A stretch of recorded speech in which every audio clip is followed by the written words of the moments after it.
Makanya ketika Syekh Abu Yazid Al-Bustami, Bapak Ibu, ketika beliau berdakwah berjalan Bapak Ibu di tengah malam, yang mesti kita ambil iktibar dan hikmahnya dari perjalanan beliau, walaupun beliau itu adalah seorang waliullah, tapi ketika itu dia juga tidak mampu memandang Allahnya di sebalik bentuk dan rupa apa yang dipandang dan lihat oleh dirinya itu. Ketika dia sedang berjalan di tengah malam, lalu berpapasanlah dengan seekor anjing Bapak Ibu. Ketika itu ada rasa khawatir di dalam dirinya, bahwa anjing yang akan mendekati dirinya itu, dalam pikirannya, dalam perasaannya, anjing itu nanti akan menjilat dan menyentuh pakaiannya, menyentuh baju gamisnya, menyentuh sarungnya. Lalu dengan pikiran yang cerdas, diangkatnya gamisnya Bapak Ibu. Dikiaknya sarungnya. Nah, Pak Andre le tahu kiak sarung tuh. Kepada ona mindang mah. Diangkat disinsiangkan. Diangkatnya gamisnya sarung itu. Ya, ketika diangkatnya sarungnya dan gamisnya tadi, ya, karena dia takut gamis dan sarungnya itu dijilat oleh seekor anjing tadi. Atas qadarullah Bapak Ibu, biiznillah, atas izinnya Allah. Ketika itu seekor anjing tadi bertanya kepada Syekh Abu Yazid Al-Bustami tadi. Wahai Syekh, kata seekor anjing, kenapa engkau angkat sarung engkau? Apakah engkau mengangkat sarung engkau itu takut kena najis dengan diriku? Padahal diriku ini tidaklah basah, diriku ini adalah kering. Andai kata gamismu, sarungmu, kena najis, kena diriku ini, gamis dan bajumu itu masih bisa disucikan dan dibersihkan. Dengan air salah satunya dicampur dengan tanah. Tapi apabila engkau wahai Syekh, mengangkat sarungmu, menyingsingkan gamismu, karena kamu merasa adalah makhluk yang paling mulia, sedangkan kamu memandang aku ada sebagai makhluk yang najis, yang haram. Ingatlah wahai Tuan Syekh, kata seekor anjing tadi. Najis yang ada di dalam dirimu tidak akan pernah bisa kamu bersihkan dengan 7 lautan dan 7 samudra. Sedangkan aku Tuan Syekh, walaupun aku ini diciptakan Allah dalam bentuk seekor anjing yang najis dan haram, tapi aku tidak pernah bersangka suuzon kepada Allah. Aku tetap menjalankan takdir aku sebagai makhluk yang diciptakan Allah. Aku tidak pernah berburuk sangka kepada Allah. Bagaimanapun Allah menciptakan akan diriku, aku tetap berserah diri kepada Allah. Tapi kenapa engkau merasa lebih mulia daripada aku? Sehingga engkau merasa jijik melihat aku. Padahal aku sendiri tidak pernah protes kepada Allah. Aku cuma tetap selalu berhusnuzon kepada Allah. Ketika itu Bapak Ibu, Syekh Abu Yazid Al-Bustami itu Bapak Ibu tertekun dia. Terpana dia mendengarkan kalam seekor anjing tadi itu.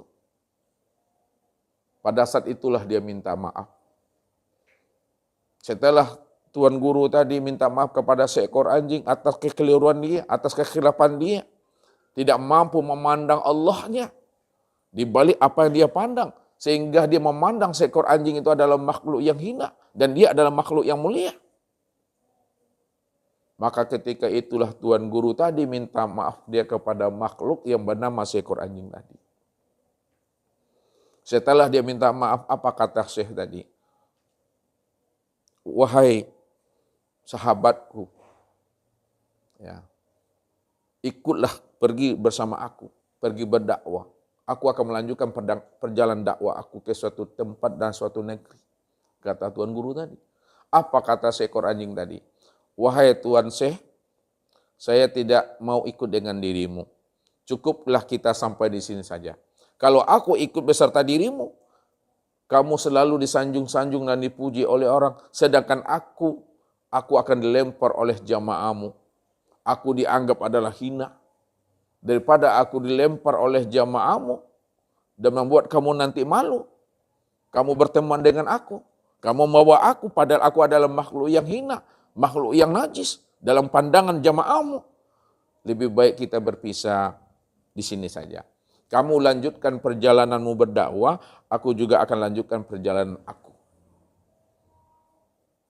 Maka sejak peristiwa itu terjadi Bapak Ibu, ketika sudah terjadinya kasab hati seorang syekh tadi, tuan guru tadi, maka ketika itulah Abu Yazid Al-Bustami itu selalu berbuat baik kepada semua makhluk yang hidup di muka bumi ini. Ya. Kenapa dia selalu berbuat baik kepada semua makhluk yang ada di muka bumi ini? Karena hatinya mampu memandang Allahnya di atas segala-galanya.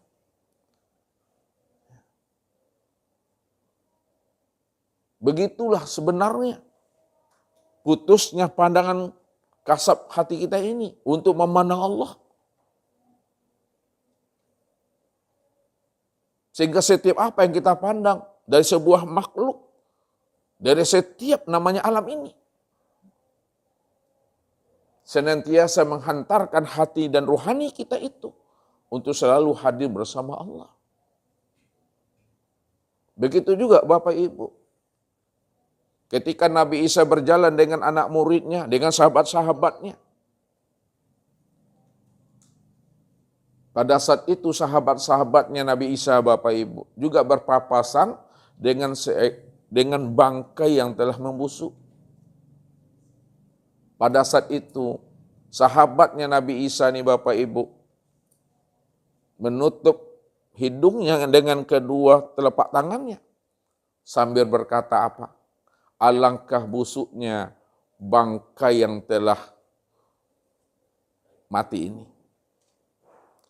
Lalu Nabi Isa dengar, diam dan senyum Bapak Ibu. Tak lama setelah itu apa kata Nabi Isa? Alangkah putihnya gigi hewan yang telah membusuk ini. Berbeda pandangan antara Nabi Isa dengan sahabat-sahabatnya. Nabi Isa mengatakan alangkah busuknya bangkai yang telah mati ini. Nabi Isa memandang alangkah putihnya gigi hewan yang telah mati ini. Lalu Nabi Isa melanjutkan pertanyaannya kepada sahabatnya. Apakah hewan yang mati ini adalah ciptaan Allah? Benar wahai Nabi Allah, bahwa hewan yang mati ini adalah ciptaan Allah. Kalaulah hewan yang mati ini adalah ciptaan Allah, maka ketahuilah wahai sahabat-sahabatku, setiap ciptaan Allah itu adalah yang terbaik dalam pandangan Allah.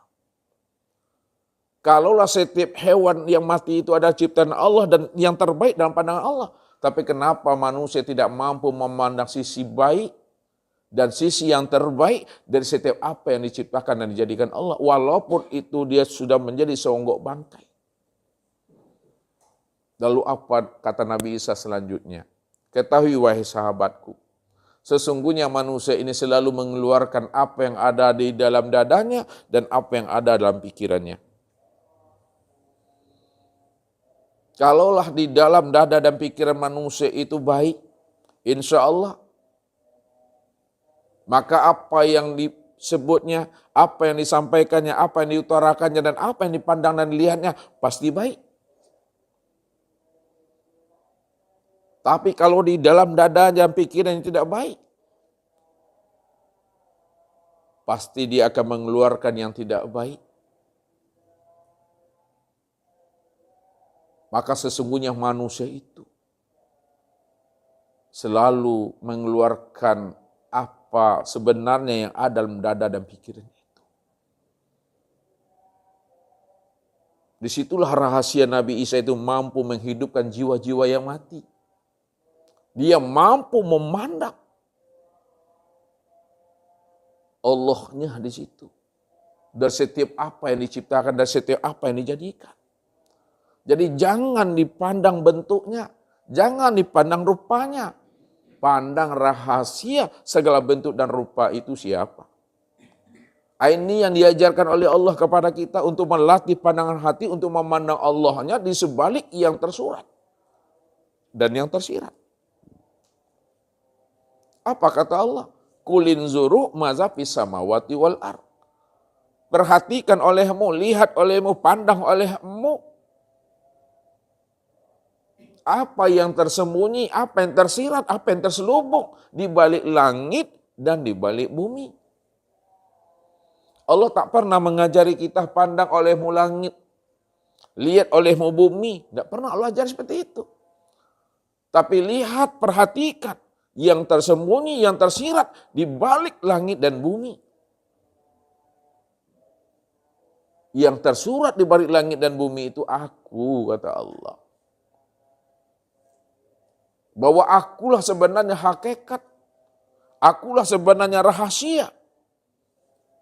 Yang wujud dan yang nyata pada langit dan pada bumi. Jadi kalau Allah yang menjadi rahasia pada segala yang wujud, yang nyata pada langit dan bumi, mestinya kita mampu memandang Allahnya yang sudah nyata dan yang wujud pada sekalian alam ini. Apapun bentuk dan rupanya, apapun namanya, supaya hati kita itu selalu berbuat baik dalam kehidupan ini. Makanya kemuliaan manusia, kemuliaan seseorang hamba Allah itu bukanlah dilihat daripada sosoknya, bentuknya, rupanya. Akan tetapi adalah ketakwaannya di sisi Allah. Ini yang Allah katakan kepada kita semua. Inna akramakum indallahi atqakum.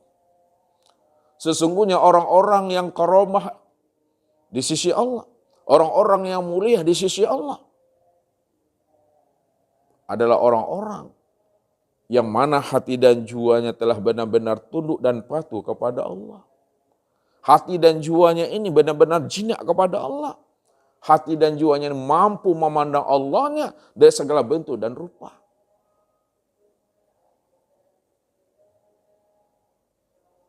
Jadi kalau kita sudah mampu memandang sisi dalamnya dari setiap manusia, kita sudah mampu memandang sisi dalamnya dari setiap makhluk itu,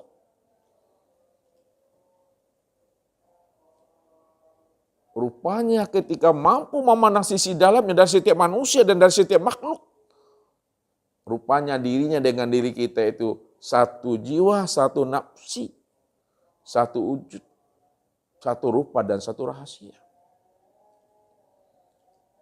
Tiada lain adalah wujudullah dan rahasia wujudnya Allah itu semata-mata Bapak Ibu. Nah, begitu kita memahami ini. Walaupun kesempurnaan segala bentuk dan wujud dan rupa yang kita pandang ini Bapak Ibu, sempurnanya pada manusia. Karena manusialah yang akan menjadi khalifah di muka bumi ini. Tapi jangan kita merasa diri kita ini lebih tinggi dan lebih mulia daripada mereka. Ini yang pernah terjadi pada masa Umar bin Khattab Bapak Ibu. Ketika Umar bin Khattab Bapak Ibu melihat seekor burung dan melihat namanya pohon-pohon kayu, lalu terbetik dan terlintaslah kalam batin di dalam diri beliau. Ya. Bahwa burung itu walaupun dia bisa terbang kemana-mana, hinggap di mana-mana, tapi dirinya tetap dimanfaatkan oleh manusia. Dirinya tetap akan dimakan oleh manusia. Pohon-pohon walaupun tinggi, menjulang, dahan dan rantingnya, dia akan dimanfaatkan juga oleh manusia. Tapi apa kata burung dan pohon-pohon itu kepada Umar? Wahai Umar, ya, walaupun kami ini dimanfaatkan oleh manusia, untuk kebutuhan manusia, karena manusia itu adalah khalifah. Tapi wahai Umar, kami ini adalah makhluk di akhirat tidak akan dihisab oleh Allah. Namun manusia, wahai Umar bin Khattab, walaupun manusia ini adalah khalifah yang terbaik, Tapi manusia tetap dihisap nanti di akhirat, di hadapan Allah. Maka ketika itulah tertekunnya hatinya Umar itu. Apabila dia memandang burung, melihat pohon-pohon, apa kata beliau? Wahai burung, wahai pohon, doakan aku ya, supaya aku nanti di akhirat juga tidak dihisap sama seperti engkau.